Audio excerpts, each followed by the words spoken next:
미켈란젤로가 30대에 교황 율리우스 2세로부터 성 베드로 성당, 대성당에 12사도를 그려달라는 요청을 받습니다. 그는 교황의 요청을 받고 가서는 12사도가 아니라 창세기에 나오는 천지창조를 비롯한 9장면을 뽑아서 400명이 넘는 인물들을 그렸습니다. 예배당 천장에 이 그림을 그리는데 장장 4년이 걸렸습니다. 그는 그림을 그리는 동안 내내 누워서 그림을 그려야 했는데 당시에 열악한 조명 사정으로 인해서 시력을 거의 상실하고 몸까지도 굉장히 연약해지게 되었습니다. 이를 본 어떤 사람이 그에게 묻습니다.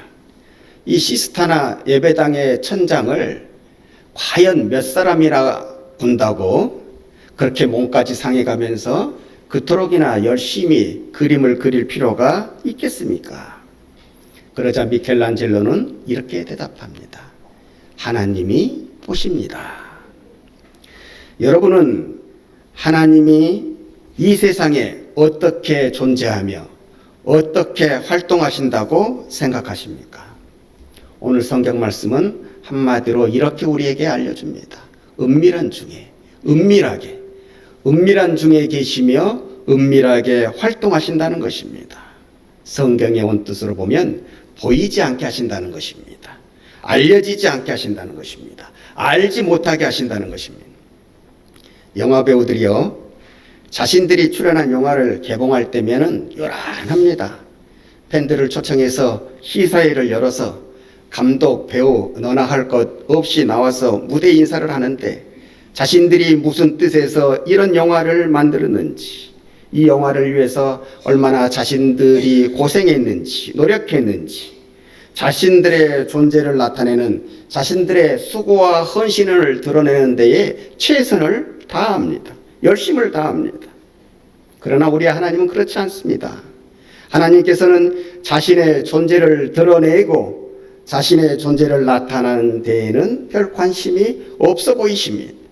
오히려 스스로를 감추시며 비밀리에 활동하십니다. 왜 그러실까요? 생각 같아서는 당신의 존재를 확연하게 드러내시고 활동하시는 게 하나님의 위상을 높게 하는 데 있어서나 우리의 믿음 생활에 훨씬 더 도움이 될 것 같은데 말이지. 대답은요, 우리와 훨씬 더 인격적인 관계를 맺기 위해서 그렇습니다. 하나님은 우리가 로봇처럼 기계처럼 명령하면은 무조건적으로 복종하는 관계에서 기쁨을 느끼시는 것이 아니라 비록 하나님과 우리 사이에는 천양 지차 하늘과 땅만큼의 차이, 하나님은 창조주시오 우리는 피조물 아닙니까? 하나님은 주인이시오 우리는 종이지 않습니까? 이런 신분과 가치의 차이는 분명 하늘과 땅만큼의 차이가 존재하지만은 그 차이 때문에 하나님과 우리 사이가 딱딱하게 연결되어져서 마치 경직되어진 것처럼 상명하복으로만 움직이는 그런 기계적인 관계를 원치 아니하셨습니다. 하나님은 우리를 창조하실 때부터 우리에게 자유의지를 주셨어요. 좋고 싫은 것을 선택할 수 있는 이 의지를 말입니다. 그렇기 때문에 강요된 선택이 아니요 마저 못해서 따르는 것이 아닌 기쁨 가운데에 하나님을 택하고 따르는 그런 관계를 원하셨습니다. 욥기에 보면은요, 사탄이 하나님께 와서 이렇게 하나님과 욥을 이간질하기 시작합니다. 하나님, 욥이 저리 믿음이 좋은 것이 왜 좋은 것인지 아십니까? 저 사람이 믿음이 좋아서 그런 것이 아니에요. 저 사람에게 하나님께서 너무나 잘해주시기 때문에 저 사람이 하나님을 잘 따르는 것이지, 지금 저 사람이 하나님께서 주셔서 누리고 계시게 하시는 것들을 다 빼앗아 보십시오. 저 사람도 분명 달라질 것입니다. 이렇게 충동질하는 사탄 앞에 하나님께서 그렇게 말씀하십니다. 사탄아, 욥은 네가 생각하는 그런 사람이 아니야. 욥은 그런 것에 관계없이, 주어진 조건에 관계없이, 배경에 관계없이, 환경에 관계없이 나를 열심히 믿고 따르는 그런 사람이야, 이렇게 말씀하신 것을 볼 수가 있습니다. 하나님은 욥을 자랑하셨어요.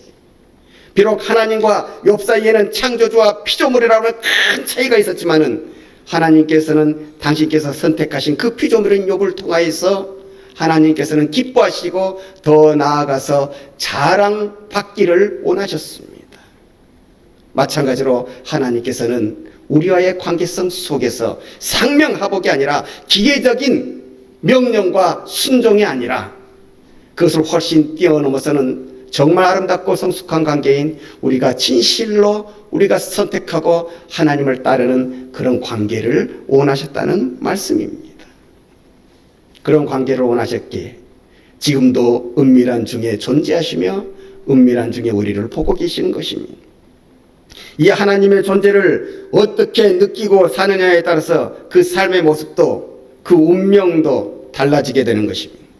첫째로 하나님의 존재를 안 믿고 살아가는 사람들을 보십시오.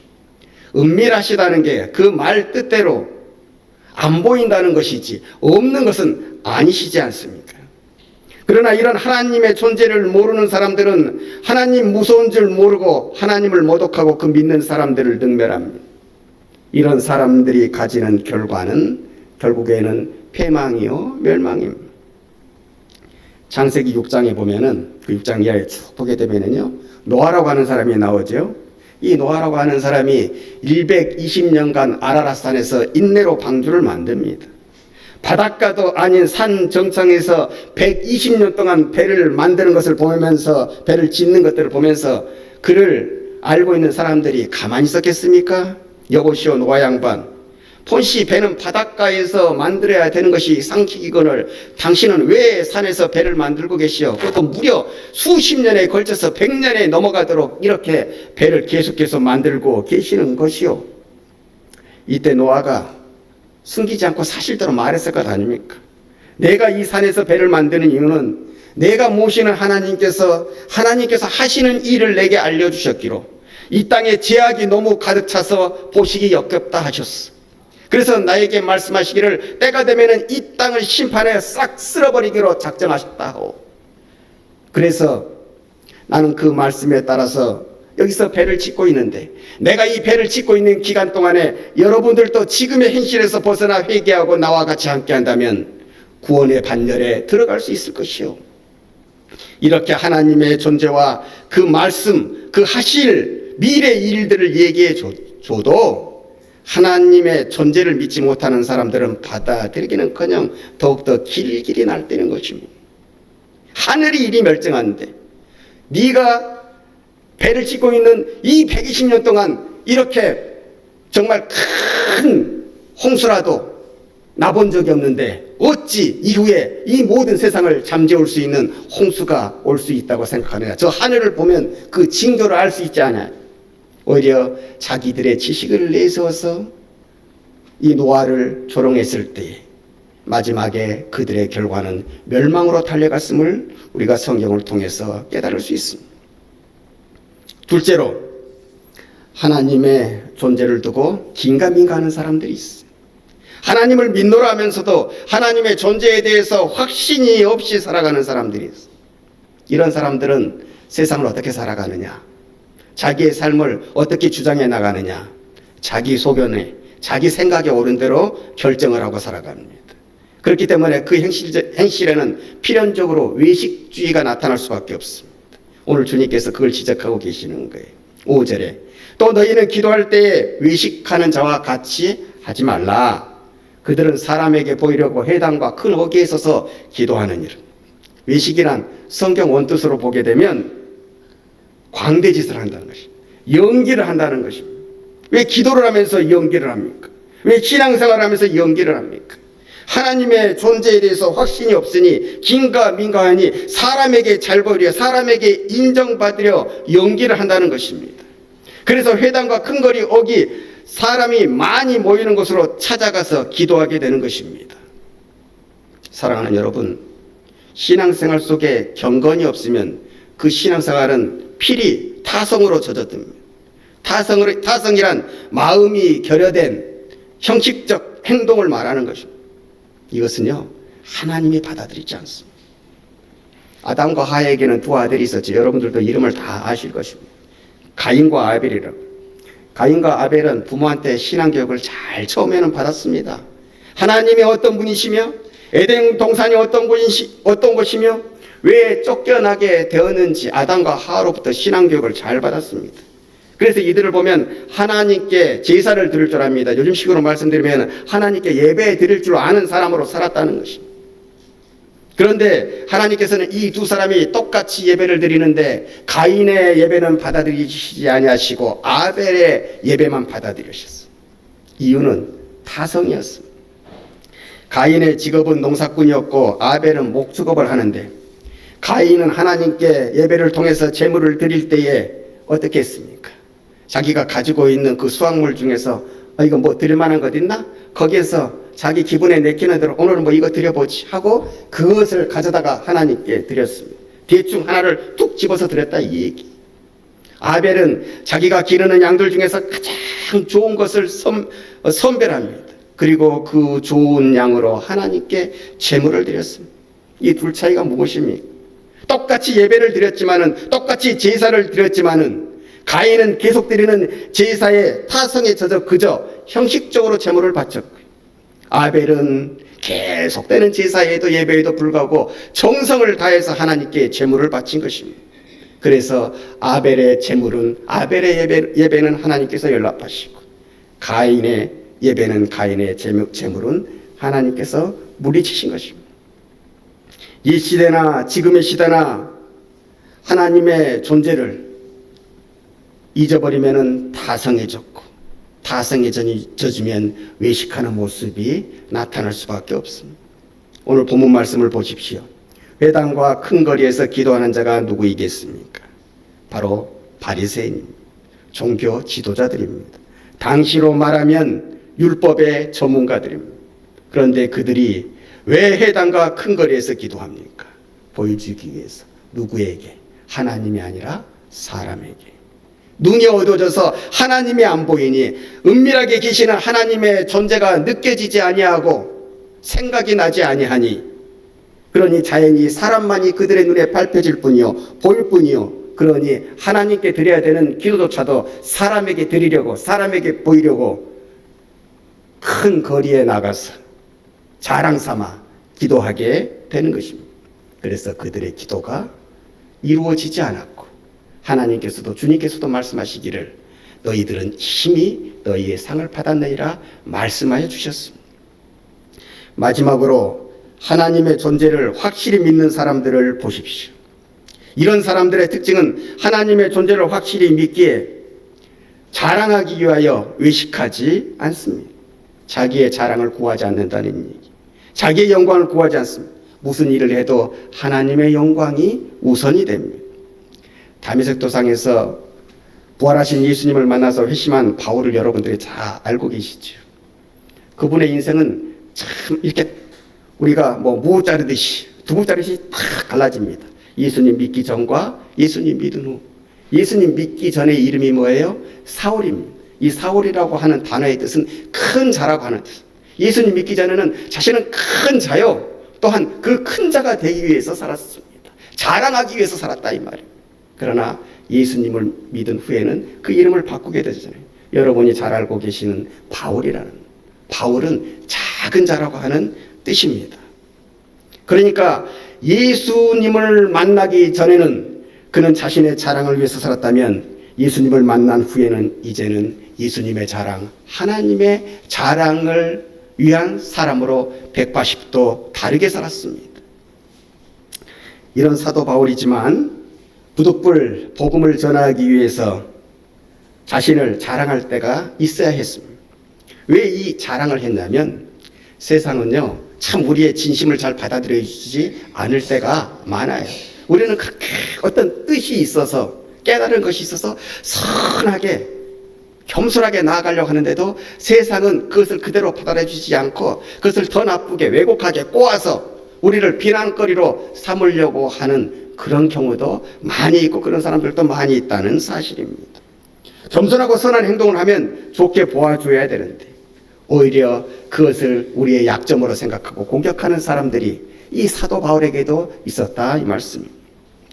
사도 바울이 복음을 전하면서 평생 시비를 받은 것이 있는데 그건 뭐냐면 네가 어떻게 사도냐 이거예요.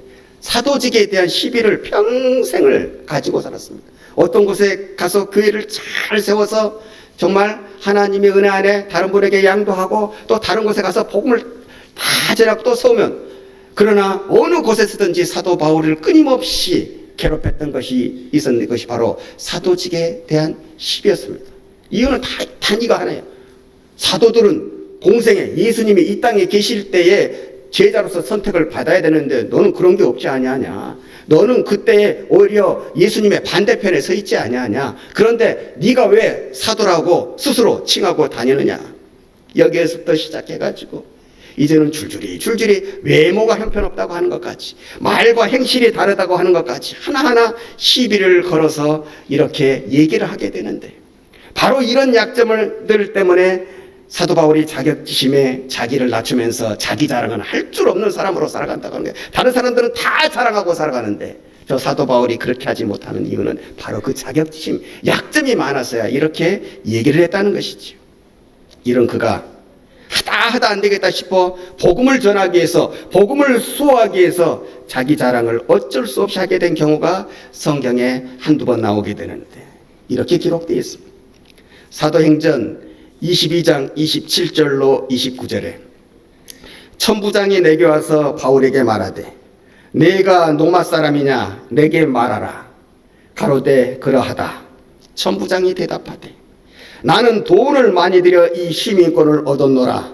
바울이 가로되 나는 나면서부터라 하니 천부장도 그가 로마 사람인 줄 알고 또는 그 결박한 것을 인하여 두려워하여 똑같은 로마 시민권이었대요. 돈을 많이 주고 산 사람과 날 때부터 시민권을 가진 사람에게 이렇게 차이가 있었다고 하는 거예요.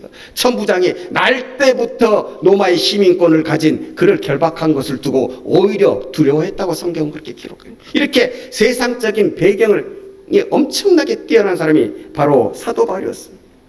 그래서 말이죠.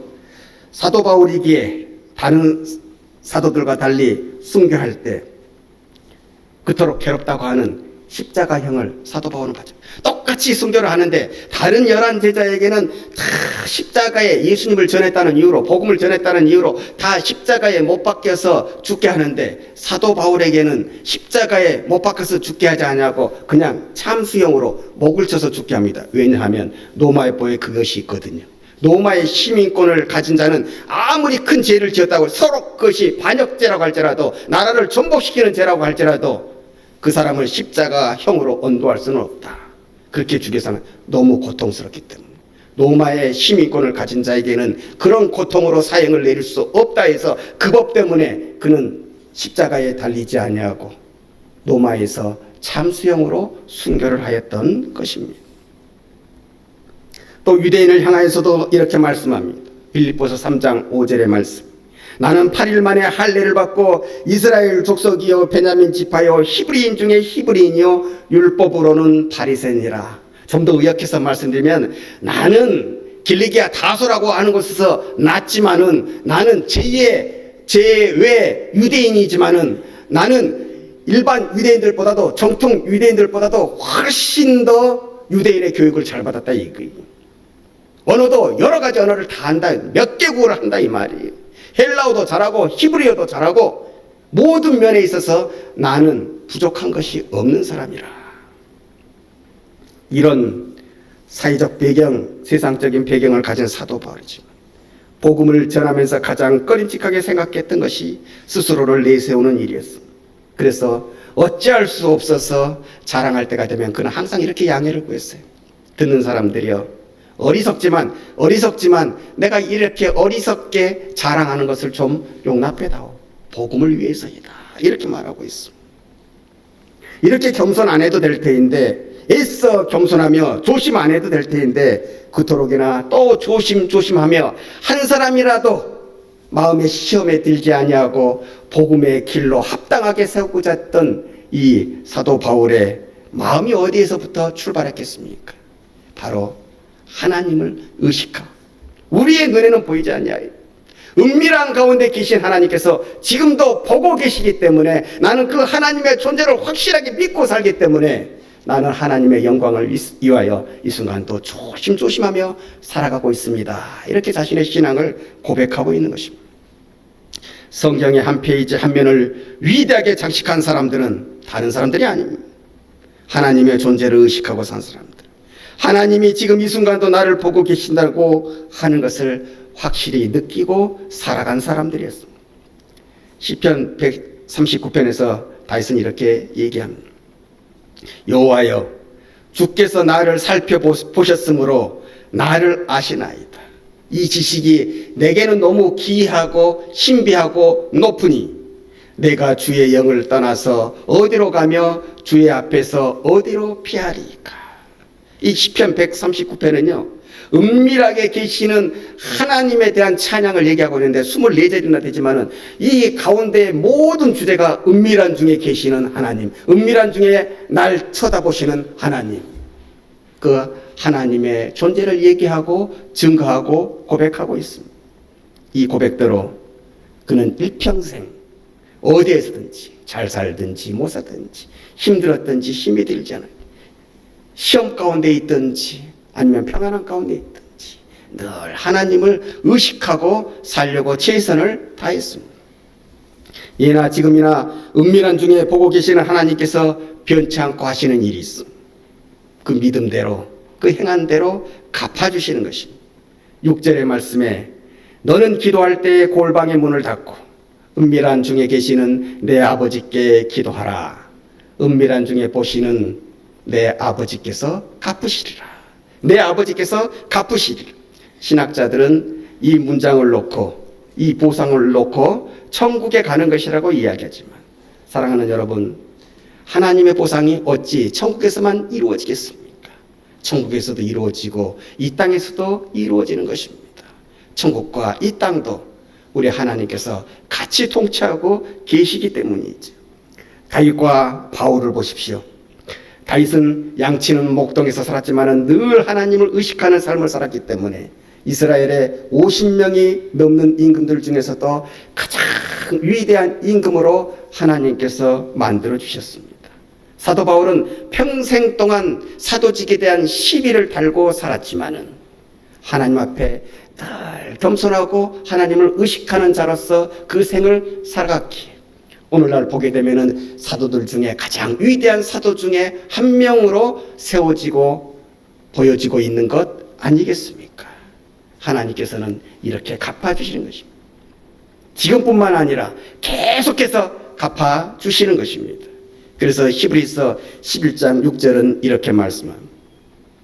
믿음이 없이는 하나님을 기쁘시게 못하나니 하나님께 나오는 자는 반드시 그가 계신 것과 또한 자기를 찾는 이들에게 상 주시는 이심을 믿어야 할지니라. 우리 한성교회 믿음의 식구들이 이 믿음으로 살아서 우리뿐만 아니라 우리의 후대까지도 계속해서 갚아주시는 하나님의 은총을 누리고 사시기를 주님의 이름으로 간절히 축원합니다.